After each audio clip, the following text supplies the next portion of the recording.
Hello student, आज हम अष्टांग हृदय का चैप्टर फर्स्ट स्टार्ट करेंगे जिसका नाम है आयुष्काम्य अध्याय। इस चैप्टर का नाम है आयुष्काम्य अध्याय। इसके नाम ही से आप समझ गए होंगे, आयु का अर्थ होता है एज, उम्र। जो व्यक्ति अपनी लाइफ को ज़्यादा करना चाहता है, ज़्यादा टाइम तक जिंदा रहना चाहता है, ज़्यादा जीवित रहना चाहता है, जो लॉन्ग लाइफ चाहता है, उसको आयुर्वेद में को अपनी लाइफ में एप्लीकेबल बनाना चाहिए तथा उस पर विश्वास रखना चाहिए, क्योंकि आयुर्वेद की कुछ चीज़ों का रिजल्ट थोड़े टाइम बाद मिलता है इसमें, लेकिन अच्छा मिलता है, इसलिए उसको आयुर्वेद में विश्वास रखना चाहिए। और आयुर्वेद कहाँ से आया तथा इसका अपनी लाइफ में क्या यूज है, वो सब चीज़ें आपको इस अध्याय में पढ़ने के लिए मिलेंगी। और हाँ, स्टार्ट करने से पहले आपको बता दूँ कि इस मेरी वीडियोस में सिर्फ आपको एग्ज़ाम पॉइंट ऑफ व्यू से इम्पोर्टेंट चीज़ें ही बताई जाएंगी जो कि इम्पोर्टेंट है। और इस चैप्टर को, इस वीडियो को हो सकता है थोड़ी लंबी वीडियो हो जाए, लेकिन आपको एक बार वीडियो देखने के बाद आपको कोई और वीडियो देखने की ज़रूरत नहीं पड़ेगी। सिर्फ आपको एक बार सेल्फ स्टडी करनी पड़ेगी, सिर्फ पढ़ना पड़ेगा अच्छे से, एक बार रिवीजन मान टाइप का करना पड़ेगा आपको बस, और आपका चैप्टर कंप्लीट हो जाएगा वो। तो आइए स्टार्ट करते हैं। आयुर्वेद का प्रयोजन, ये श्लोक एग्ज़ाम पॉइंट ऑफ व्यू से बहुत इंपॉर्टेंट है। ये श्लोक आपका को याद करना चाहिए। आयुर्वेद का प्रयोजन का आयु वाला, इस श्लोक आपको पूरा याद करना है। आयु कामना नेन, ये श्लोक आपको पूरा याद करना है, ठीक है। तो इसका अर्थ स्टार्ट करते हैं। अर्थ है धर्म। धर्म क्या है? धर्म से इसका अर्थ है जो जाति वगैरह होती है, वो उस चीज़ की धर्म की बात नहीं कहा। यहाँ पे जीव के धर्म की बात की। कोई जीव होता है, उसका क्या धर्म होता है? जीव का धर्म होता है जन्म से लेकर मृत्यु तक क्या धर्म होता है उसका, कि वो अपनी लाइफ को, जब जन्म होता है तो अपनी लाइफ को वो अच्छे से स्पेंड करे, खाए पिए, ठीक है, और उसके आचरण से किसी और को तकलीफ़ ना हो, और अपनी लाइफ को वो अच्छे से निरंतर जीवित रहता रहे, जो उसकी लाइफ को जो रही है वो सब चीज़ें वो करता रहे, ये उसका धर्म हो गया। अर्थात जैसे कि मान लीजिए आपको भोजन खाना है, तो आज की डेट में अगर आपको भोजन करना है तो उसके लिए आपको पैसे चाहिए पड़ेंगे। आप जाओगे कहीं तो आपको पैसे चाहिए पड़ेगी भोजन लेने के लिए, ख़रीदने के लिए। तो यहाँ पे अर्थ का मतलब वो धन है, ठीक है। एवं सुख, तत्कालीन तथा उत्तरकालीन। यहाँ पे सुख दो प्रकार का बताया गया है, टाइप का बताया गया है, तत्कालीन तथा उत्तरकालीन। तत्कालीन सुख वो होता है जिसका रिजल्ट आपको तुरंत मिल जाए। आज आपने अभी कर्म किया और आपको आज ही रिजल्ट मिल गया, तो तत्कालीन हो गया। उत्तरकालीन के आपने आज कर्म किया, 1 घंटे बाद, 2 घंटे बाद, सुबह किया तो शाम को, या फिर कल, 1 महीने बाद, या थोड़े और टाइम बाद आपको उसका फल मिलता है, वो उत्तरकालीन हो जाता है।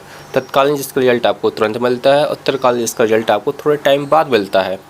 तो इन सभी का सुख का साधन आयु। अगर आपको धर्म, अर्थ और तत्कालीन उत्तरकालीन दोनों प्रकार के सुख चाहिए है, तो आपको कि ये ज़्यादा होनी चाहिए। ऐसा नहीं कि आपने आज कोई कर्म किया भी और 1 सेकंड बाद आपकी मृत्यु हो जाती है, तो क्या आप वो सुख का फल जो मिलेगा वो आप ले पाओगे? नहीं ले पाओगे। उत्तरकालीन का भी नहीं ले पाओगे। तो इसलिए आपको जो सुख चाहिए है, धर्म अर्थ जो सुख चाहिए है आपको, तो इसके लिए आपको ज़्यादा आयु, लॉन्ग लाइफ चाहिए है। तो इस सब का साधन क्या है? आयुर्वेद है। उसके साधन से आप लॉन्ग लाइफ प्राप्त कर सकते हैं। इन सभी का साधन आयु है। उस आयु की कामना करने वाले जो पुरुष लॉन्ग लाइफ चाहता है कि हम ज़्यादा टाइम तक जीवित रहें, ना कि जो एवरेज आजकल लोग जीवित रह रहे हैं 65 to 75 ईयर्स, उतना जी एवरेज हो गया है आजकल। वरना पहले के लोग जो रहते थे वो 100 ऐसे ही क्रॉस कर जाते थे, पता भी नहीं चलता उन्होंने 100 कब क्रॉस कर लिया, और लगते भी नहीं थे, ठीक है। लेकिन आज की डेट में 65 to 75 इतना एक एवरेज लाइफ हो गई है। इससे ज़्यादा कोई पार कर जाता है तो लगता है हाँ भाई उसकी एज ज़्यादा हो गई है, ये लगने लगता है, ठीक है। जो लॉन्ग लाइफ चाहता है उसको आयुर्वेद में का जो चीज़ें बताई गई उसको अपनी लाइफ में एप्लीकेबल करना चाहिए तथा आयुर्वेद में उसको विश्वास रखना चाहिए। ये आयुर्वेद का प्रयोजन है। जो आपको वर्थ बताया सेम ही चीज़ सुश्रुत ने कही है, बस थोड़ा सा अलग कहा गया है, वो आप पढ़ लीजिएगा, पता चल जाएगा आपको। मैं आपको हर एक चीज़ उस लोग पढ़ के नहीं बताऊँ, वैसे वीडियो बेस भी थोड़ी लंबी हो जाएगी, तो उस पर और ज़्यादा लंबी हो जाएगी। तो उससे मोस्ट इम्पॉर्टेंट चीज़ बताएगी जो आपको चैप्टर के बेसिस जो चीज़ें क्लियर है, जो वो चैप्टर बताया गया वो चीज़ें आपको अच्छे से क्लियर हो। यहाँ पे आयु बता चुके हैं कि आयु क्या है, तत्कालीन तथा उत्तरकालीन, ये आयु आपको बता चुके हैं, ठीक है। मरण पर्यंत चेतना का रहना, यहाँ पे आयु को वो बताया गया है कि आप जब आपका जन्म होता है तो आप में चेतना रहती है, ठीक है, जब आपकी मृत्यु हो जाती है तो आपके शरीर से चेतना बाहर निकल जाती है, तो आपको मरण कहते हैं कि आपकी मृत्यु हो गई है। धर्म बता ही चुके हैं कि एक जीव का धर्म क्या होता है। अर्थ बता ही चुके हैं यहाँ पे अर्थ क्या है, अर्थ पहले ही बता चुका। अब आया सुख, सुख को भी बता चुका है। यहाँ पे सुख को थोड़ा सा अलग बताया गया कि यहाँ पे जो जीवित रहने जो सुख है वो कहा गया कि आपको अगर लाइफ में कोई भी तकलीफ ना नहीं होती है, आपकी लाइफ अच्छे से एक मौज से निकल रही है, कि आपको ना तो कोई बीमारी हो रही है, ना ही शरीर में कोई प्रॉब्लम है, ना ही कोई मानसिक दिक्कत है, मेंटली कोई प्रॉब्लम है, तो ये सब चीज़ों से आपको एक परफेक्ट लाइफ मिल रही है। तो ये सब चीज़ें आपके लिए क्या है, सुख है। तो इस सुख की बात कही गई है यहाँ पे। तो वो आता है यहाँ पे आयुर्वेद का अवतरण। यहाँ पे आयुर्वेद के अवतरण से स्पष्ट है कि आयुर्वेद जो था वो कैसे आया पृथ्वी का। जो ऋषि मुनि थे उनको कैसे पता चला कि आयुर्वेद क्या है तथा किस चीज़ों का क्या यूज है, तथा उसको हमें अपनी लाइफ में क्यों एप्लीकेबल करना चाहिए, क्यों लाना चाहिए, उसका यूज़ क्यों करना चाहिए।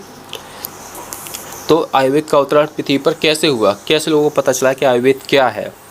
तो इस संदर्भ में कहते हैं ब्रह्मा जी कि ब्रह्मा जी को सर्वप्रथम आयुर्वेद का स्मरण हुआ। ठीक है, सबसे प्रथम किससे हुआ, ब्रह्मा जी को, जो सृष्टि के रचयिता हैं, उनको सबसे पहले आयुर्वेद का स्मरण हुआ। तो उन्होंने, जो उनके पुत्र थे दक्ष प्रजापति, तो उन्होंने अपने पुत्र को आयुर्वेद का ज्ञान दिया कि आयुर्वेद क्या है, उसको अपनी लाइफ में लाओ, एप्लीकेबल बनाओ। तो दक्ष प्रजापति ने उसको देव ऋषियों को दिया, देव मुनियों को दिया, जो देव वेद थे, अश्विनी कुमारों, ठीक है, जो देवताओं के वेद थे अश्विनी कुमारों, तो उनको उन्होंने आयुर्वेद की चीज़ें बताई, उनको बताया कि आयुर्वेद क्या है, इससे कैसी बीमारी ठीक हो जाती है तथा क्या कोई दिक्कत होती है तो कैसे इसको आयुर्वेद का यूज़ करना चाहिए, उसको बताया। तो अश्विनी कुमारों ने क्या किया, उन्होंने इंद्र को बताया। तो इंद्र ने अत्रि पुत्र अर्थात अत्रेय, धन्वंतरी, निमि, कश्यप आदि को आयुर्वेद पढ़ाया। तो जो इंद्र थे, ठीक है, तो इंद्र ने अत्रि पुत्र कौन थे, अत्रेय, धन्वंतरी, निमि, कश्यप, ये 4 अत्रि पुत्र थे। इनको इंद्र ने आयुर्वेद का उपदेश दिया, इनको आयुर्वेद पढ़ाया कि आयुर्वेद क्या है, पढ़ो और लोगों को बताओ कि आयुर्वेद क्या है, इसको अपनी लाइफ में एप्लीकेबल बनाओ स्वस्थ रहने के लिए, अच्छा रहने के लिए। तो त्रि आदि ने, अग्निवेश आदि, तो उन्होंने जो 4 लोग थे, तो उन्होंने, इतने लोगों से तो पॉसिबल नहीं था कि 4 लोग सब लोगों को बताया कि आयुर्वेद क्या है, बहुत टाइम लगे। तो उन्होंने क्या है, अपने शिष्यों को भी बताया, इसका उपदेश दिया। तो शिष्यों को जब इनको उपदेश दिया तो शिष्यों ने क्या किया, और ज़्यादा इनको अच्छे से किया, पढ़ा, ठीक है। तो उन्होंने जाके फिर अग्निवेश जो थे, तो उन्होंने धीरे धीरे और ग्रंथों की रचना की कि हम ग्रंथ लिखेंगे, शास्त्र लिखेंगे, कि इनको पढ़ेंगे लोग, तो इनको पढ़ने से पता चलेगा कि आयुर्वेद क्या है, इसको हमें अपनी लाइफ में क्यों एप्लीकेबल करना चाहिए, तो इसका क्या क्या बेनिफिट है हमारी लाइफ में, ये चीज़ें बताई है। तो ये आयुर्वेद का अवतरण हो गया कि पृथ्वी पर आयुर्वेद कैसे आया। क्योंकि जो पहले के ऋषि मुनि थे तो उनको आयुर्वेद का ज्ञान कैसे हुआ, वो चीज़ें बताई गई है यहाँ पे कि ब्रह्मा से आयुर्वेद का जो स्टार्टिंग हुई, तो ब्रह्मा का स्मरण हुई और अग्निवेश ने फिर पृथक पृथक शास्त्रों की रचना की। तो यहाँ पे अष्टांग हृदय, ठीक है। अब अष्टांग हृदय का विशिष्ट, तो यहाँ पे अष्टांग हृदय को ये समझ लिए कि अष्टांग हृदय का नाम अष्टांग हृदय क्यों पड़ा। पहली बात तो ये समझ ली कि अष्टांग हृदय का नाम अष्टांग हृदय इसलिए पड़ा क्योंकि 8 अलग अलग शास्त्रों के, जो इन सबका के मिलने से जो शास्त्र उन्होंने बनाया उसको अष्टांग हृदय कहते हैं। मतलब 8 शास्त्रों ग्रंथों का समावेश है अष्टांग हृदय। यहाँ पे जो 8 ग्रंथ है, शास्त्र है, सबकी अपनी अपनी एक स्पेशलिटी थी, ठीक है। तो उन सबको साथ में लाया गया और उनको साथ में लाकर एक शास्त्र की रचना की गई जिसका नाम रखा है इन्होंने अष्टांग हृदय, ठीक है। तो ये हो गया, यही चीज़ें बताई गई हैं। तो इन्होंने डिटेल में बताया, हमने आपको समझाने के लिए शॉर्ट में वो चीज़ें बताई हैं। ये आयुर्वेद का अवतरण है, सबके अनुसार क्या क्या है। आप तो अष्टांग हृदय में जो यहाँ पे बताया गया है सिर्फ यही चीज़ें याद रखें कि आयुर्वेद का क्या है। बहुत ही कम पूछा जाता है कि आयुर्वेद का अवतरण कैसे हुआ, कहाँ से कैसे हुआ, ठीक है। तो बहुत ही कम पूछा जाता है, लेकिन जो अष्टांग हृदय पहले बताया चुका था उन चीज़ों को याद रखें। तो बस आयुर्वेद के 8 अंग, यहाँ पे आयुर्वेद के 8 अंग बताए हैं कि आयुर्वेद के जो 8 अंग है, अर्थात जो फील्ड, यानी कि आयुर्वेद के टाइप्स है, मतलब सबकी अपनी अपनी स्पेशलिटी होती है। जैसे कि आजकल स्किन का स्पेशलिस्ट अलग होता है, हार्ट का अलग होता है, कार्डियक होता है, आइस का अलग, एयर का अलग, नोज का अलग, टंग का अलग, लंग्स का अलग। तो ऐसे ही आयुर्वेद में सब चीज़ों को अलग अलग डिवाइड किया गया है कि किस चीज़, किस फील्ड के लिए कौन सी चीज़ क्रिएट है, ग्रुप है। तो काय चिकित्सा, ठीक है, इसका कौन कौन सा है? काय 8 अंग में से पहला काय चिकित्सा, दूसरा है बाल यानी कुमारव्यत्र, बाल यानी कि जो बाल रोग होते हैं, मतलब कि बच्चों वाली चीज़, बच्चों से रिलेटेड, जो इसको पीडियाट्रिक्स बोलते हैं डॉक्टर को, तो वो चीज़ें बताई गई कुमारव्यत्र में। ग्रह यानी कि भूत विद्या, भूत विद्या को क्या बताया गया है? जैसे कि बोलते हैं ना भाई, इसको भूत लग गया, उसको कोई दिक्कत हो गई, तुम्हारे ग्रह में शनि भारी है, मंगल भारी है, तो इसको ग्रह यानी कि भूत विद्या बताया गया है, ठीक है। अगला चालक्य तंत्र, अब फिर चालक तंत्र, फिर दृष्टा, फिर अगर तंत्र, जरा, रसायन तंत्र तथा ब्रश यानी वजीकरण तंत्र, इन 8 अंगों में चिकित्सा का अवस्थित है, ठीक है। तो यहाँ पे आपको आगे डिटेल में बता रहा हूँ। देखिए आ गया काय चिकित्सा। काय चिकित्सा मेडिसिन बताया गया है, तो अर्थात शरीर के समग्र होने वाले ज्वर, रक्तपित्त, उन्माद को बोलते हैं मेंटल डिसऑर्डर। जो मेंटल डिसऑर्डर होते हैं उनको यहाँ पे अष्टांग हृदय में उन्माद के नाम से संबोधित किया गया है, बताया गया है, ठीक है।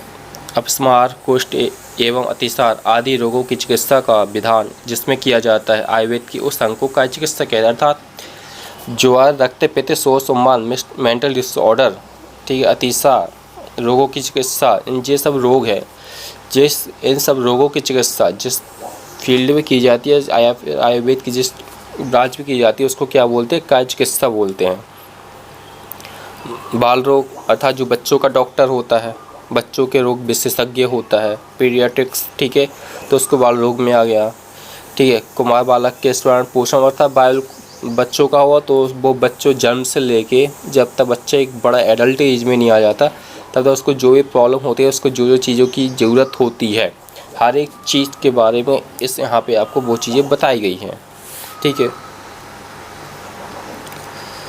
हो गया बाल रोग कंप्लीट। अब आ गया भूत विद्या।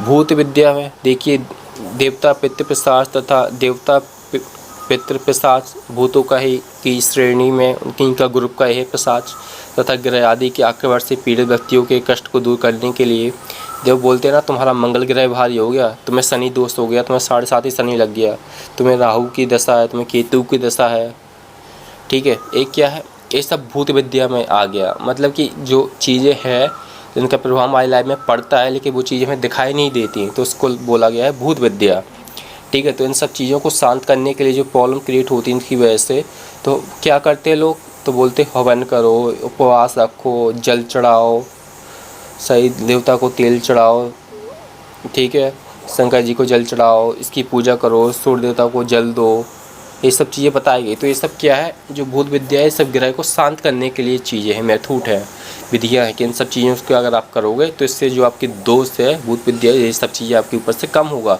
इनका प्रभाव आपके ऊपर से कम हो जाएगा। तो ये चीज़ें बताई गई हैं आपको ग्रह यानी कि भूत विद्या में, ठीक है। इन चीज़ों का अध्ययन जिसके अंतर्गत किया जाता है उसको क्या बोलते हैं, आयुर्वेद के उस अंग को भूत विद्या कहते हैं। चलिए एक क्लियर हो गया। अब आ गया चालक्य। चालक्य अर्थात देखिए यहाँ पे जत्रु का मतलब आप समझिए कि जत्रु का अर्थ होता है जो आपके शोल्डर होते हैं ना, तो शोल्डर के ऊपर का जितना भी ऊपर का पार्ट होता है, पर शोल्डर के ऊपर का पार्ट जितना भी होता है, जितना भी ऊपर का पार्ट होता है, ठीक है, ऊपर से रिलेटेड चीज़ें होती हैं उन सबको, ठीक है, उनको जत्रु का आगे अर्थात जत्रु का अर्थात शोल्डर से ऊपर की चीज़ें पार्ट्स को जत्रु, ठीक है। तो यहाँ पे क्या आ गया, नेक आ गया, आइस आ गया, ईयर आ गया, नोज आ गया, टंग आ गया, माउथ आ गया, ठीक है।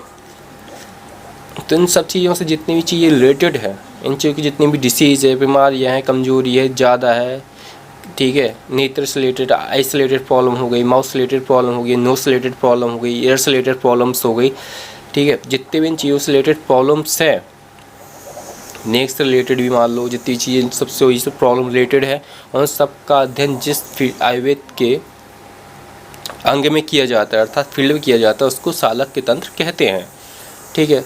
यहाँ पे सल मतलब सर्जरी, सर्जरी तो आपने सुना होगा जी, जानते हो सर्जरी क्या है, ठीक है।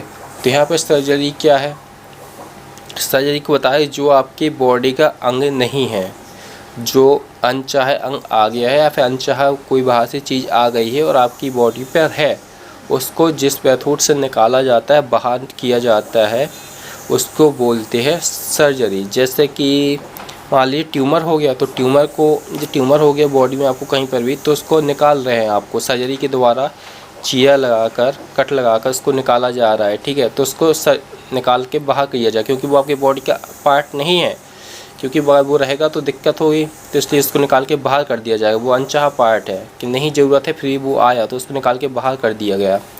ठीक है, जैसे कि मान लीजिए लकड़ी, लोहे का कोई भी टुकड़ा या लकड़ी आता है आपके पैर में, हाथ पे, कहीं पर भी बॉडी में आके लग जाती है। ठीक है, लगा रहता है, तो उसको निकालने के लिए हम सर्जरी करते हैं, उसको कट लगा के निकालते हैं। ठीक है, तो इन सब चीज़ों में क्या है, या फिर हड्डियाँ कोई डैमेज हो जाती, बोलती है भाई तुम्हें हड्डी डैमेज हो गई या फिर बोन डैमेज हो गई पूरी तरह से, तो उसको निकाल कर फिर सर्जरी की जाती है।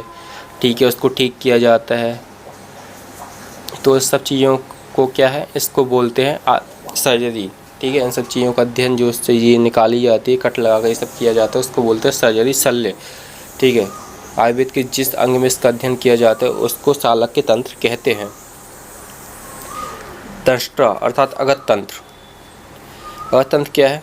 अगत तंत्र, दंष्ट्रा का मतलब समझिए, दंष्ट्रा का मतलब है एक टॉक्सिकोलॉजी, वो तो है मतलब कि टॉक्सिक समझ लीजिए जो जहरीली चीज़ें होती है। मान लीजिए कोई भी जहरीली चीज़ है आपकी बॉडी में आ गई, आपने कोई भी जहरीली चीज़ खा ली, कोई भी जहरीली चीज़ आपने खा ली, या फिर कुछ हो गया, या फिर सांप बिच्छू या फिर किसी ने भी कुछ भी आपकी बॉडी में आकर कट कर दिया, लगा दिया, जहर आ गया आपकी बॉडी में। ठीक है, तो उस जहर को ठीक करने के लिए, आपकी बॉडी से निकालने के लिए, ठीक है, आयुर्वेद की जिस फील्ड में ये सब किया जाता है उसको अगर तंत्र या दंष्ट्रा कहते हैं। ठीक है, तो ये समझ गए होंगे, जैसे सर पे कीट, लूता को कहा गया पे मकड़ी। ठीक है, इन सब चीज़ों को निकालने के जो इसका विष होता है, ठीक है, टॉक्सिस होते हैं, उन सब को निकालने के लिए आयुर्वेद के जिस अंग यानी कि फील्ड का में इस सब चीज़ें की जाती है उसको क्या बोलते हैं, अगर तंत्र या फिर दंष्ट्रा बोलते हैं। ठीक है, आगे जरा यानी रसायन तंत्र, रिजुवेशन, साइंस ऑफ रिजुवेशन। देखिए साइंस ऑफ रिजुवेशन का आप समझिए कि अर्थात दीर्घकाल तक तरुणावस्था स्थापन के लिए आयु बल। देखिए दीर्घकाल का मतलब है क्या, दीर्घकाल से ज़्यादा बड़ा विशाल, इसका मतलब होता है दीर्घकाल, मतलब ज़्यादा टाइम तक, दीर्घकाल। ठीक है, इसका मतलब हो गया तक तरुणावस्था को आप बाल्यावस्था भी समझ सकते हैं। ठीक है, बाल्यावस्था भी समझ सकते हैं स्थापन के लिए कि उसको चीज़ में स्थापन रहे, अच्छे से रहे, कोई दिक्कत ना हो, तथा आयु उसकी अच्छी हो, उसमें बल रहे, बुद्धि का विकास अच्छा हो, शरीर की जो रोग प्रतिरोधक इम्यूनिटी पावर है, ठीक है, वो स्ट्रॉन्ग रहे, ताकि वो उसको बीमार ना पड़े, वो कोई भी डिसीज़ वगैरह ना हो। ठीक है, वो अच्छा स्ट्रॉन्ग रहे, कोई भी दिक्कत ना हो उसको अंदर तौर पे। ठीक है, तो ये सब चीज़ों का अध्ययन जिस चीज़ में किया जाता था, जिस फील्ड में आयुर्वेद के जिस अंग व्यस्त का निराकरण किया जाता है, ठीक किया जाता है, उसको रसायन तंत्र कहते हैं आयुर्वेद में। ठीक है, आगे ब्रश यानी कि वजीकरण। वजीकरण में यहाँ पे अल्प वीर, वीर का मतलब आप समझ लीजिए कि यहाँ पे जो नॉर्मल भाषा में लोग कहते हैं वीर, तो लोगों का सिंपल से जो मतलब माइंड में चीज़ आती है वो आती है स्पर्म या सीमेंट के लिए आती है। तो यहाँ पे वो चीज़ें हर जगह जो वीर का यूज़ हुए तो आपको वो चीज़ नहीं समझनी है। यहाँ पे हर एक चैप्टर पर, हर एक शब्द पर जो वीर का यूज़ किया जाएगा उसका अलग ही मतलब होगा। ठीक है, तो ये समझ लीजिए यहाँ पे अल्प वीर, दुष्ट वीर, क्षीण वीर एवं शुक्र वीर। यहाँ पे जो वीर है, तो यहाँ पे जो वीर है ना, यहाँ पे वो मेन चीज़ वीर यानी स्पर्म के लिए फोकस करके बताया गया है। ठीक है, अल्प वीर हो गया, दुष्ट वीर, मतलब जो सेक्सुअल से रिलेटेड चीज़ें होती हैं, सेक्सुअलिटी से चीज़ें रिलेटेड होती हैं, उस चीज़ों को का अध्ययन जिस फील्ड में किया जाता है उसको आयुर्वेद का वजीकरण या ब्रश कहते हैं। यहाँ पे अल्प वीर यानी कि वीर की कमी, दुष्ट वीर अर्थात वीर जो है वो विकृत हो गया है, बिगड़ गया है, उसकी जो क्वांटिटी उस क्वांटिटी पे नहीं है, वो उसमें जो स्पर्म है, ठीक है, तो जो है उनकी क्वालिटी अच्छी नहीं है, वो ख़राब हो गया, दूषित हो गया। जैसे कि दूषित से मतलब समझ लीजिए विकृत हो गया कि आप पानी पीते हैं तो पानी में अगर कुछ गिर गया या फिर कुछ ख़राब हो गया, उसका कुछ कलर गिर गया या फिर कोई कीड़ा गिर गया, तो क्या है वो पानी दूषित हो गया। ठीक है, तो उस चीज़ को शुद्ध करने के लिए वो तो आप फेंक दोगे, लेकिन ये बॉडी के अंदर चाहिए तो इसको आप निकाल नहीं सकते, इसको आपको शुद्ध करना पड़ेगा, अच्छा करना पड़ेगा।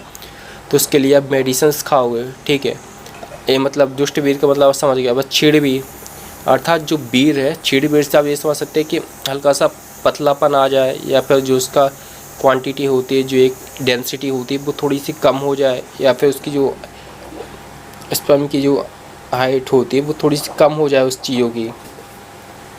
ठीक है, तो उसको बोला गया शुष्क वीर। जनों में वीर पुष्टि अर्थात वीर को अच्छी हो जाए, वीर की पुष्टि की जाए, वीर शोधन, जैसे कि दुष्ट वीर है तो उसका कैसे शोधन किया जाए वो चीज़ें बताएगी। वीर वृद्धि, वीर बढ़ाने के लिए बताया गया इस पर उनको। वीर उत्पादन जिसमें नहीं बन रहा है, ठीक है, किसी भी कारण बस, तो उसको कैसे बढ़ाया जाए, उत्पादन किया जाए, कैसे बनाया जाए उसकी बॉडी, वो चीज़ें वो बताया गया। जिसमें सेक्स से रिलेटेड प्रॉब्लम होती है, जिसके सेक्स करने की इच्छा नहीं होती, मैथुन करने की इच्छा नहीं होती है, उसके अंदर कैसी इच्छा जगाई जाए, कैसे उसको उत्तेजना की जाए बढ़ाने के लिए, ठीक है। जिस फील्ड में इसका अध्ययन किया जाता है उसको वजीकरण कहते हैं। दोष विवेचन, दोष विवेचन में देखिए आयुर्वेद में 3 शारीरिक दोष है, वात, पित्त, कफ, ठीक। कौन कौन से? वात, पित्त, कफ, ये आयुर्वेद पे 3 दोष है। हमें कोई भी बीमारी होती है, हमारे शरीर में कोई भी प्रॉब्लम होती है, तो इन्हीं 3 के दोषों के कोई किसी के बढ़ने से, किसी के कम होने से ही होती है। कभी बात बढ़ जाएगा तो प्रॉब्लम हो जाएगी, पित्त कम हो गया तो प्रॉब्लम हो जाएगी, ठीक है, वायु कम हो गई तो प्रॉब्लम हो जाएगी। ये सब चीज़ें मतलब कोई भी इन 3 में से कोई बढ़ रहा है तो कोई कम हो रहा है तो आपको बीमार पड़ जाओगे, आपको कोई ना कोई डिसीज आ जाएगी, ठीक है। तो इन सबको ना एक समान, एक इक्वल क्वांटिटी में रहनी चाहिए, जिससे बॉडी के लिए बेनिफिशियल हो, ना कि आपकी बॉडी को विकृत करें, डैमेज करें, ठीक है। यहाँ पे वायु, पित्त और कफ, ये 3 शारीरिक दोष है। देखिए वे दोष विकृत होते हुए देह को नष्ट करते हैं। देखिए अगर इसको विकृत हो गया या फिर कोई दोष बढ़ गया या फिर तीनों बढ़ गए, ठीक है, या फिर कम हो गए, ठीक है, तो ये आपको देह को यानी शरीर को नष्ट कर देंगे। नष्ट करने से यहाँ पे मतलब क्या है कि आप बीमार पड़ जाओगे। आप हो सकता है इतना बीमार पड़ जाओ कि आप ठीक ही ना हो पाओ, आपकी मृत्यु हो जाए, तो आपका देह नष्ट हो जाएगा, ठीक है। या फिर आपको कभी कोई हेडेक हो रही है, कोई आपको बात बढ़ गया है, कोई पित्त बढ़ गया है, ठीक है, कफ बढ़ गया है, तो इन सब चीज़ों से आपके देह को यानी कि आपको शरीर में प्रॉब्लम होने लगेगी, देह को नष्ट करने की प्रोसेस स्टार्ट हो जाएगी। तो यहाँ पे वो मतलब कहा गया है, देह को नष्ट कर देते हैं। और अगर ये विकृत नहीं रहते, समान अवस्था में रहते, साम्य अवस्था में, तो ये क्या करते हैं, शरीर की वृद्धि करते हैं, उसको पुष्ट करते हैं, हेल्दी बनाते हैं, स्वस्थ बनाते हैं आपको, ठीक है, बलशाली बनाते हैं। वही चीज़ें बताई गई कि क्या मतलब है, वो चीज़ें आपको बता दी है, समझा दिया है। चलिए अब आगे बढ़ते। वात, पित्त, कफ की अवस्था, यहाँ पे साम्य अवस्था, विषम अवस्था। साम्य अवस्था मतलब इस तरीके से वो वात, पित्त, कफ इस तरीके से हमारे बॉडी में रहें, एक साम्य अवस्था में रहें कि वो बॉडी की वृद्धि करे, बेनिफिशियल हो बॉडी के लिए, ना कि खराब हो, ठीक है, ना कि वो शरीर को विकृत करे, ठीक है। विषम अवस्था का मतलब है विकृत रूप, अर्थात कि वो बिगड़ जाए, कोई दोष कम हो रहा है, कोई बढ़ रहा है, तो ऐसा ना हो, सब एक जैसे रहे, ठीक है। अगर कोई बढ़ जाता है तो उसको विकृत अवस्था बोला गया, विषम अवस्था है, ठीक है। ये बताएगा दोषों के स्थान एवं प्रकोप काल। यहाँ पे दोषों के स्थान बताए गए हैं कि वात, पित्त जो कफ है उनके क्या क्या स्थान है, ये बताया गया है। तो स्टार्ट करते हैं। क्या है? बेबतादी दोष शरीर में व्याप्त होते हुए भी क्रमशः हृदय, नाभि के नीचे, मध्य में तथा ऊपर विशेष रूप से रहते हैं। अर्थात यहाँ पे बताया कि जो बतादी दोष है शरीर में जो व्याप्त होते हुए भी क्रमशः शरीर में कहाँ रहते हैं, हृदय में, नाभि के नीचे, ठीक है, मध्य में, ऊपर विशेष रूप से। नाभि के नीचे वायु रहती है, हृदय नाभि के मध्य पित्त रहता है, जो हृदय से लेकर नाभि तक का स्थान है जो एरिया, वहाँ पे क्या रहता है, पित्त रहता है, ठीक है, मतलब जठराग्नि रहती है ना, वो आप समझ गए हो, जठराग्नि से, ठीक है। अब हृदय के ऊपरी भाग में कफ रहता है, जो अपना हार्ट है, ठीक है, तो इसके ऊपरी भाग में क्या रहता है, कफ रहता है, ठीक है, यहाँ पे जो कफ दोष होता है वो रहता है। नाभि के नीचे वायु और नाभि तथा हार्ट के बीच में क्या रहता है, पित्त रहता है। ये स्थान बताए गए हैं दोषों के, ठीक है, ये रहता है। इसी प्रकार के अनुसार वेद दोष वाय यानी कि वायु में, वायु दिन, रात्रि और खाए हुए भोजन के अंत, मध्य और आदि में रहते हैं। अर्थात इन सब का अलग अलग टाइम डिसाइड है कि इस टाइम में कौन सा दोष बढ़ा हुआ रहता है, ठीक है। तो यहाँ पे देखिए वही चीज़ आई कि इस दोष में क्या बढ़ा हुआ रहता है। देखिए वायु यानी कि वायु, ठीक है। अब वृद्धावस्था में वायु कब बढ़ी रहती है, दोपहर से 2 बजे से 6 बजे तक के में वायु बढ़ी रहती है दिन के समय, ठीक है। और युवावस्था में, ठीक है, जिसका स्थान हृदय एवं नाभि के मध्य है वायु का, वो कब बढ़ी रहती है, दिन में, युवावस्था में 10 से लेके दोपहर 2 बजे तक, सुबह 10 बजे से लेकर दोपहर 2 बजे तक वायु बड़ी रहती है युवा अवस्था में, मतलब जब आप बच्चे नहीं रहते, स्टार्टिंग अवस्था में रहते हैं, बड़े हो जाते हैं। अब आगे बाल्य अवस्था में सुबह 6 बजे से 10 बजे तक, ये आपको बाल्य अवस्था में ये वायु बड़ी, फिर कब बड़ा रहेगा, ठीक है। अब क्या रात्रि में, अब ये देखो शरीर बाह्य दिन रात्रि तथा आहार परिपाक काल का दोष के संबंध में। अब देखिए यहाँ पे आगे वायु यानी कि बाह्य, जो बात यानी कि वायु, तो वृद्धावस्था में वायु कब बड़ी रहती है, बड़ी रहती है दोपहर 2 बजे से शाम के 6 बजे तक ये वृद्धावस्था में वायु रहती है। और रात्रि में कब बढ़ती है वायु वृद्धावस्था में, दोपहर रात के 2 बजे से सुबह 6 बजे तक ये वायु बड़ी रहती है वृद्धावस्था में। अब पित्त कब बड़ा रहता है युवावस्था में, पित्त रहता है 10 से लेके सुबह 10 बजे से लेके दोपहर 2 बजे तक, ठीक है। ऐसे मध्य रात्रि में 10 से 2, और कब बड़ा रहता है 6 से 10, पूर्व 6 से 10, ठीक है। तो इस चीज़ें बताई गई है। देखो वायु भी वृद्धावस्था में कब बड़ी रहती है, ठीक है, दिन में, जो वृद्धावस्था में कब बड़ी रहती है, युवावस्था में कब बड़ी रहती है तथा बाल्यावस्था में कब बड़ी रहती है। ये तीनों दोष कब बड़े रहते हैं तथा कब किसका प्रभाव ज़्यादा होता है हमारी बॉडी में, वो चीज़ यहाँ पर बताई गई है।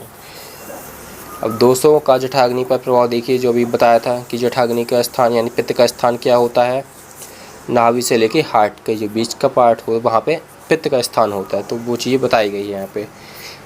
उन बात आदि दोषों द्वारा अग्नि विषम तीक्ष्ण और मंद होती है, मतलब जो बात आदि दोष है उसी के विषम, उसी की से अग्नि ज़्यादा होगी कम होगी, ठीक है। जैसे वायु में से विषम अग्नि, पित्त से तीक्ष्ण अग्नि और कफ से मंद अग्नि होती है।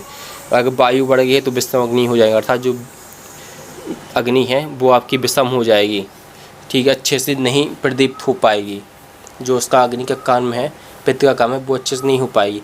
अब पित्त थे, अगर पित्त बढ़ गया तो क्या होगा, तीक्ष्ण अग्नि, अग्नि बहुत ज़्यादा तेज हो जाएगी, वो अपने काम बहुत जल्दी से तेज़ी से करने लगेगी, ठीक है। तो तीक्ष्ण अग्नि, कब से मंद अग्नि, अर्थात कब दोष बढ़ गया आपकी बॉडी में तो वही अग्नि क्या हो जाएगी, कम हो जाएगी, स्लो हो जाएगी, अच्छे से काम नहीं करेगी।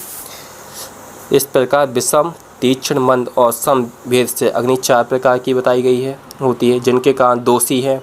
देखिए यहाँ पे जिनके कारण दोष, अर्थात कोई अग्नि बढ़ती है कम होती है तो क्या है, कोई दोष बढ़ रहा है, ठीक है, बता गया कि कोई दोष बढ़ता है तभी अग्नि ज़्यादा होती है, कम होती है, फिर विकृत हो जाती है, ठीक है। तो यह 4 प्रकार की होती है। वायु से क्रूर, पित्त से मृदु, कफ से मध्यकोष्ठ तथा तीनों दोषों की समानता से मध्यकोष्ठ होता है, ठीक है। अगर तीनों दोष समान होगा तो मध्यकोष्ठ होगा, समान हो गया जिस दोष में जिसकी क्वांटिटी जैसी रहनी चाहिए बॉडी में, अगर वो सही है तो नॉर्मल है, अच्छा है। अब अग्नि का कार्य क्या है, अग्नि का मेन कार्य होता है, पित्त का जो मेन काम होता है वो यहाँ पे क्या बताया गया, अग्नि का पाचन करना अर्थात डाइजेस्टिव करना, ठीक है, डाइजेस्ट करना। मुख्य रूप से यह 13 प्रकार की बताई गई। फर्स्ट है जठराग्नि। भूताग्नि बताई गई, यहाँ पे 5 प्रकार की होती है भूताग्नि। 3 बताई गई धातु अग्नि बताया गया यहाँ पे 7 प्रकार की। इन सभी अग्नियों में जठराग्नि प्रधान मानी, अर्थात जितनी भी अग्नियाँ हैं इन सबको जठराग्नि प्रधान मानी गई हैं, अर्थात जो जिस अग्नि का जो भी रोल होता है 13 प्रकार की अग्नियों का, वो सभी प्रदीप्त यानी उनका जहाँ से उनका उत्पादन होता है, जहाँ से उनको मेन चीज़ होती है, ऊर्जा मिलती है, वो क्या है, जठराग्नि, ठीक है। इसका कार्य है कि सभी अग्नियाँ जठराग्नि से ही दीप्त होती है, अर्थात दीप्त का मतलब ये समझ लीजिए कि उनका ना वो मेन स्थान है जहाँ से वो निकलेंगी, प्रदीप्त होगी, ठीक है। अब देह प्रकृति भी आपको ये बताया गया है कि जन्म के आदि गर्भकाल से लेके जो मृत्यु तक होता है उस तक का समय जो रहती है देह रहता है, आपका शरीर रहता है, वो क्या है। देखिए देह कैसे बनता है, शरीर ऐसा बनता है कि जब अर्थव और शुक्र मिलता है, अर्थव यानी कि एक, शुक्र यानी कि स्पर्म, जब ये मिलते हैं इनके सहयोग से फिर एक नया जीवन का निर्माण होता है, ठीक है। और चीज़ों से लेकर जो इसकी प्रकृतियाँ है वो प्रकृतियाँ बताई गई है कि किस प्रकृति में कौन सी चीज़ होती है। जैसे कि मान लीजिए कमल कीचड़ में ही खिलता है, अगर आपको साफ पानी में साफ जगह लगा दोगे तो वो नहीं खिलेगा, क्योंकि इसकी वो प्रकृति है कि उसको जो चीज़ चाहिए, जैसा माहौल चाहिए, मौसम चाहिए, जो चीज़ उसको चाहिए वो सब चीज़ें वहीं मिलेंगी उसको, कीचड़ में ही। तो इसलिए कमल कीचड़ में ही खिलता है, ठीक है। वैसे यहाँ पे एक एग्जाम्पल दिया गया है कि कृमि, विष की कृमियाँ विष से नष्ट नहीं होती, जैसे कि यहाँ पे अगर कोई जीव अगर विष खा लेता है तो उसकी मृत्यु हो जाती है, लेकिन जो विष में ही पैदा होता है विष से ही, तो उसके लिए तो वो विष भोजन है, तो वो उससे नष्ट नहीं होगा, उल्टा वो उसके बॉडी में जाकर उसको हष्ट पुष्ट बनाएगा, अच्छा बनाएगा, ठीक है, उसकी शरीर की वृद्धि करेगा, तो उससे नष्ट नहीं होगी। उसी प्रकार बात आदि दोषों वायु की अधिकता से हीन, पित्त की अधिकता से मध्य तथा कफ की अधिकता से उत्तम होता है। इस प्रकार 3 प्रकृतियाँ बताई गई है। और 3 प्रकृतियाँ बताई है कैसा कि वायु की अगर अधिकता हो गया तो फिर कम हो जाएगी उसकी प्रकृति, जो उसकी अच्छी जो जैसा बनता है हेल्दी बच्चा होता है वो नहीं, थोड़ा कम हो जाएगा। पित्त की अधिकता से मध्यम रहेगा, मीडियम रहेगा, हाँ न कम न ज़्यादा। कफ की अधिकता से उत्तम, बहुत ही अच्छा। इस प्रकार ये प्रकृति बताई गई। इन तीनों दोषों की समानता के सम प्रकृति बांधती है, मतलब कि तीनों प्रकृतियाँ ना तो कोई कम होनी चाहिए ना ही कोई ज़्यादा होने, समान एक साम्य अवस्था में होनी चाहिए, तभी एक सर्वश्रेष्ठ मानेंगे, तभी ये अच्छी मानेंगे। कोई कम या ज़्यादा होती है तो ये विकृत हो जाती है, आपको कि बॉडी को अच्छी, आपकी बॉडी के लिए अच्छा नहीं, नुकसान करेगी आपकी बॉडी को, ठीक है। तो इसकी अब आता है प्रकृतियाँ।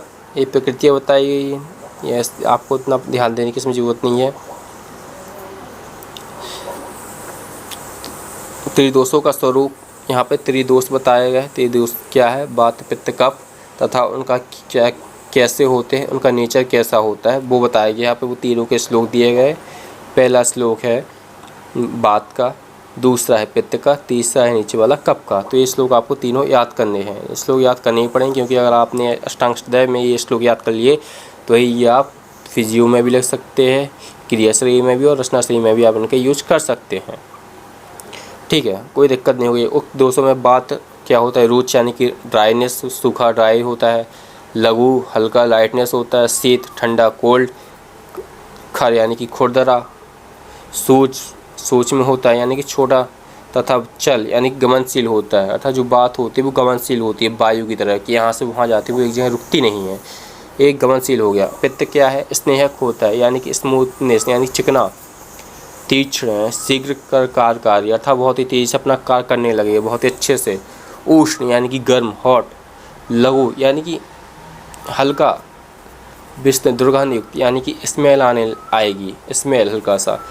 सर फैलाने वाला, जो फैलने वाला होता है। तथा द्रव पतला, जो पतला हो जाएगा। कफ स्निग्ध होता है यानी कि चिकना। शीत गुरु यानी कि भारी, वेट वाला।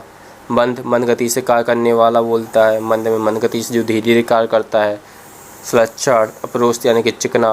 पितष्ट अंगुलियों द्वारा मलने वाला यानी लसलसा, चिपचिपा टाइप का। स्थिर ना फैलने वाला होता है, ठीक है। ये त्रिदोषों का स्वरूप हो गया। अब दोषों के संसर्ग एवं सन्निपात, ये आपको सिर्फ एक ऐसे ही रीडिंग लगा लेना बस, नथिंग इम्पोर्टेंट, इतना इम्पोर्टेंट नहीं है वो। अब धातु एवं मल, यहाँ पे धातु क्या है तथा और मल क्या है? धातु 7 प्रकार की होती है। रस, रक्त, मांस, मेद, मज्जा, शुक्र, ये 7 धातुएं होती है। मल 3 प्रकार के होते हैं। मूत्र, पुरुष, श्वेत। यहाँ पे पुरुष की जगह मल कहा गया है, ठीक है। और श्वेत यानी कि पसीना। मूत्र यानी कि यूरिन आदि, ये 3 मल होते हैं, ठीक है। हमारी बॉडी में 7 धातुएं होती है, 3 मल होते हैं, ठीक है। ये याद रखिए, धातु और मल बता दिए। 7 धातुएं होती है, यही धातुएं दूषित हैं, क्योंकि बात आदि दोषों की उत्पत्ति में प्रथम इन्हीं की दूषित करते हैं। अगर कोई भी आपको कुछ भी दिक्कत हो रही है तो सबसे पहले आपकी जो बॉडी में हैं धातुएं हैं वो दूषित होंगे, उसके बाद वात पित्त कफ दूषित होंगे और आपको विकृत अवस्था के लिए आप प्राप्त हो जाओगे, आपको दिक्कत हो जाएगी बॉडी में, ठीक है, वो बताया गया है। अब आगे वृद्धि एवं क्षय। वृद्धि एवं क्षय क्या है? सर्वेच्छा सबने वृद्धि, क्या होता है? सर्वेच्छा सबने वृद्धि, अर्थात सभी भावों की समान भाव से वृद्धि, अर्थात अगर ये तीनों बात पित्त कफ है, इस सब की वृद्धि एक समान रूप से होनी चाहिए, जो हमारी बॉडी के लिए बेनिफिशियल है। अगर कोई कम ज़्यादा हो रहा है तो ये हमारी बॉडी के लिए हानिकारक है, तो ऐसा नहीं होना चाहिए, ठीक है। सारी चीज़ें अच्छी होती हैं, ख़राब जगह ज़रूरत से ज़्यादा चीज़ें हो जाएंगी तो वो ख़राब है। ज़रूरत से ज़्यादा खाना भी ख़राब होता है, ज़रूरत से ज़्यादा पानी पीना भी ख़राब होता है, ज़रूरत से ज़्यादा सोना भी ख़राब होता है, ठीक है। तो ये सब चीज़ें दिक्कत, ज़रूरत से ज़्यादा आपकी ब्लड में हीमोग्लोबिन हो गया तो ख़राब हो गया, आरबीसी हो गई तो दिक्कत हो गई, कुछ भी ज़रूरत से ज़्यादा हो जाएगा तो आपको दिक्कत ही होगी, दिक्कत हो जाएगा, आपसे आपको प्रॉब्लम हो जाएगी कोई ना कोई, ठीक है। इस संबंध में महर्षि चरक ने कहा है, सब पदार्थों की समानता वृद्धि और विशेषता का हास्य का कारण है। देखिए ये बता चुके हैं विशेषता, जिस सम पदार्थ अगर सारे अच्छे से रहेंगे, वृद्धि रहेगी तो दिख अच्छा है, और कम क्वांटिटी में वो नहीं हो रहे, विकृत हो गए, तो वो सही को नष्ट करने के लिए रहते हैं। जहाँ तक चिकित्सा के संबंध, तो चिकित्सा इन्हीं सिद्धांतों के आधार पर की जाती है कि चिकित्सा के अवसर पर यदि इनका ध्यान ना दिया जाए, यदि चिकित्सा कर रहे हो, आपको ये पता ना हो कि बाद बड़ा हुआ है कि कब बड़ा हुआ है, तो आप उसकी चिकित्सा नहीं कर पाओगे। आपको उसका जो डिसीज़ रहेगी, प्रॉब्लम रहेगी, आप उसका प्रॉपर वे में उसका ट्रीटमेंट आप नहीं कर पाओगे, वो ठीक नहीं हो पाएगा, रोगी संभव ही नहीं। जैसे किसी को शीतकाल द्रव अथवा आहार विहार के उपयोग से शीत जनित रोगों की उत्पत्ति हुई। मान ले किसी को शीतकारक द्रव हो गया, उसको आहार विहार के उपयोग में शीत जनित रोगों की उत्पत्ति हो गई, ठीक है। उस समय यदि सामान्य और विशेष इन सिद्धांतों का अनुसरण न कर शीतकारक आहार विहार का ही उसे सेवन कराएगा, अर्थात मान लीजिए आपको पानी की अधिकता हो गई है, ठीक है, पानी की आपकी बॉडी में ज़्यादा हो गई है, ठीक है, तो और आपको बोला जा रहा है, आपको नॉलेज ही नहीं है कि क्या हुआ है, क्या बीमारी है, क्या ट्रीटमेंट है इसका, पानी की वजह से प्रॉब्लम हुई है, तो आप उसको बोल रहे हो कि और पानी पियो और पानी पियो, तो आप इस रोग को ना तो ठीक तो कर नहीं रही हो, ट्रीटमेंट तो दे नहीं रहे हो, उल्टा उसको बढ़ा रहे हो। ये चीज़ बताए कि आपको पता होना चाहिए कि आहार विहार से आपको क्या फ़ायदा मिलेगा, आपको किस डिसीज़ के लिए कौन सा आहार विहार करना चाहिए, ठीक है, तथा उसका जो आहार विहार आप करते हो, भोजन करते हो, खाना खाते हो, तो उसका जो नेचर होता है वो कोई गर्म होता है, कोई ठंडा होता है, तो कौन सा सेवन आपको किस बीमारी में क्या खाने के लिए देना चाहिए, क्या खिलाना चाहिए, ठीक है, कि समान गुण वाले द्रव्यों के सेवन से शीत और अधिक वृद्धि हो जाए, अर्थात आपको शीतकारक या वायु बढ़ी है, तो अब वायु से रिलेटेड चीज़ जिससे वायु बढ़ती है, अगर वो भोजन करोगे आप, तो आपकी वायु कमेगी तो नहीं, उल्टा बढ़ेगी। अगर वायु को कम करना है तो आपको ऐसा भोजन करना चाहिए कि आपको जो वायु बढ़ी है, तो वायु जिसमें वायु कम हो, जिससे वायु बढ़ती है, वो चीज़ भोजन आपको नहीं करना चाहिए, तभी ना वायु जाके कम होगी। किया गया शीत की वृद्धि की जाए, यदि हम सामान्य विशेष के सिद्धांत का अनुसरण कर शीत जनित रोगों में तदूषित उपकार द्रव एवं आहार विहार का उपयोग उसे आरंभ कर देंगे, ठीक है, तो निश्चय ही यह शीत जनित व्याधि दूर हो जाएगी। अर्थात अगर हम पता है कि हमें क्या दिक्कत हो रही, वायु बढ़ी हुई है, ठीक है, बात से दिक्कत जो रोग हुआ है बार बढ़ने से, ठीक है, तो उससे हम रिलेटेड उसको चीज़ों को कम कर देंगे, उसके आहार विहार को कम कर देंगे, उसका एक निश्चित बोल देंगे तुम्हें एक निश्चित क्वांटिटी में खाना है, तो जाहिर सी बात वो धीरे धीरे कम हो जाएगा, उसके तबीयत में उसके जो रोग है उसकी प्रॉब्लम हो रही है, तो उसमें सुधार आएगा। व्याधि, इसमें रोग को, प्रॉब्लम को, डिसीज़ को व्याधि बोला गया है। इसी प्रकार शारीरिक धातु समान द्रव गुण तथा कर्म के सेवन से ही वृद्धि को और तदुपरीत से हास्य को प्राप्त हो। अगर सभी धातु अगर क्वांटिटी में तो अच्छी है, अगर उसको कोई ज़्यादा कम ज़्यादा हो रहा है तो भी आपको प्रॉब्लम, आप व्याधि हो जाएगी, आपको कोई ना कोई व्याधि हो, जैसे मांस का मांस, रक्त का रक्त आदि समान द्रव्यों के सेवन से वृद्धि, दूध घृत मधुर स्निग्ध शीत आदि द्रव्यों के सेवन से शुक्र की वृद्धि, ठीक है, स्निग्ध गुरु मधुर सांद्र तथा पिच्छल गुण वाले पदार्थों के सेवन से कफ की वृद्धि। बताया गया कि जो वात पित्त कफ है, किस भोजन से कौन से दोष की वृद्धि है, कम होता है, तो वो चीज़ यहाँ पे बताई गई है। बैठने पर सोने से वृद्धि, ठीक है, पदार्थों के सेवन से कफ की वृद्धि, दौड़ने तैरने तथा लंघन आदि कर्म करने से वायु की वृद्धि, और एक स्थान पर बैठे रहने तथा सोने आदि कर्म से कफ की वृद्धि होती है। देखिए क्या बताया, एक स्थान पर बैठे रहने, सोने से आदि से कफ की वृद्धि होती है। तदुपरांत द्रव गुण एवं कर्म के सेवन से हास्य होता है, ठीक है, इसमें उसी का कम होता है, उससे ज़्यादा होता है कि समान द्रव गुण एवं कर्म के समान गुण वाले एवं कर्म की वृद्धि होती है तथा तदुपरांत से हास होता है। अर्थात आपको जो डिसीज़ है वायु से बढ़ी हुई, तो आपसे ऐसा भोजन करना पड़ेगा जिससे वायु बढ़े नहीं, कम हो। पित्त बढ़ा हुआ तो ऐसा भोजन करना पड़ेगा जो आपके पित्त को बढ़ाए ना। बाद कफ बढ़ा हुआ तो ऐसा भी भोजन करना पड़ेगा जो आपके कफ को ना बढ़ाए, कम करे। तो ये बताया गया है। रस विवेचन, रस बताए गए हैं। रस कितना होता है, रस 6 प्रकार के होते हैं, ठीक है, मधुर अम्ल लवण कटु तिक्त कसाय, ये लवण हो गया। यहाँ पे इसको एग्जाम्पल दिया गया है। स्वादु यानी कि मधुर यानी कि स्वीट चीनी जैसे, अम्ल यानी कि खट्टा बताए नींबू, लवण यानी कि नमकीन सॉल्ट यानी नमक, तिक्त कड़वा यानी कसेला जैसे कि नीम, करेला और नीम। 5वां उष्ण यानी कि कटु यानी कि बिटर जैसे कि मिर्च, कसाय कसेला यानी कि आंवला, ये रस हैं, ठीक है।